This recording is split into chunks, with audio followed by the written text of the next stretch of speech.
Star హీరోలే కాదు, star heroines సైతం తమ పారితోషికాలతో అదరహో అనిపిస్తున్నారు. ముఖ్యంగా ఈ దశాబ్దంలో అత్యధిక రెమ్యునరేషన్ అందుకుంటున్న హీరోయిన్స్ విషయంలో ముంబై ముద్దుగుమలదే పై చేయిగా ఉంది. వారి తర్వాతే దక్షిణాది భామలు కనిపిస్తున్నారు. మన సౌత్ లో అత్యధిక పారితోషికం అందుకుంటున్న నటిగా నయనతార కొనసాగుతూ ఒక్కో సినిమాకు ఏకంగా 12 కోట్లు పుచ్చుకుంటున్నారని సమాచారం.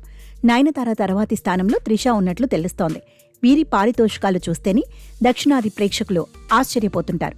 అయితే బాలీవుడ్ భామలు మాత్రం రెమ్యునరేషన్ల విషయంలో పగలే చుక్కలు చూపిస్తారని టాలీవుడ్ లో చర్చ నడుస్తోంది. ఎస్ఎస్ రాజమౌళి ప్రతిష్టాత్మక మల్టీ స్టారర్ RRR లో నటించినందుకు ముంబై బ్యూటీ ఆలియా భట్ కు ఏకంగా 25 కోట్లు ముట్టినట్లు సమాచారం. సాధారణంగా హిందీలో ఒక సినిమాకు 15 నుండి 25 కోట్లు తీసుకునే ఆలియా RRR స్థాయి క్రేజ్ దృష్ట్యా ఈ భారీ డిమాండ్ చేసిందంట.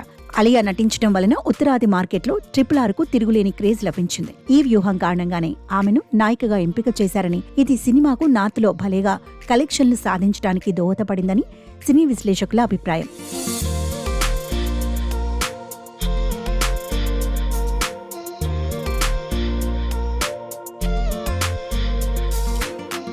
ప్రభాస్ సాహోలో నటించిన శ్రద్ధా కపూర్, రామ్ చరణ్ గేమ్ చేంజర్లో నటించిన కియారా అద్వానీ సైతం ఒక్కో సినిమాకు సుమారు 15 కోట్ల వరకు పారితోషికం అందుకుంటున్నారని తెలుస్తోంది. ఒకప్పుడు సౌత్ లో భారీ పారితోషికం అందుకున్న నటిగా కంగనా రనౌత్ పేరు వినిపించింది. జయలలిత జీవిత కథ ఆధారంగా రూపొందిన తలేవి ప్రాజెక్టు కోసం ఆమె ఏకంగా 30 కోట్లు తీసుకుందని టాక్. ఈ స్థాయిలో సౌత్ ప్రాజెక్టుకు భారీ మొత్తం అందుకున్న నటి మరొకరు లేరని చాలా మంది చెబుతుంటారు. అయితే ఇప్పుడు ఆ రికార్డును అందుకోవడానికి అంతర్జాతీయ స్టార్ ప్రియాంక చోప్రా సిద్ధమవుతున్నారు. ఎస్ఎస్ రాజమౌళి దర్శకత్వంలో మహేష్ బాబు హీరోగా రూపొందనున్న వారణాసిలో ప్రియాంక హీరోయిన్. ఈ ప్రతిష్టాత్మక చిత్రంలో నటించడానికి ఆమెకు అన్నీ కలిపి ఏకంగా 30 కోట్లు అందచేస్తున్నట్లుగా ఇండస్ట్రీలో టాక్ విశేషంగా వినిపిస్తోంది. ఇది కంగనా రనౌత్ రికార్డుకు సమానం కావడం గమనార్హం.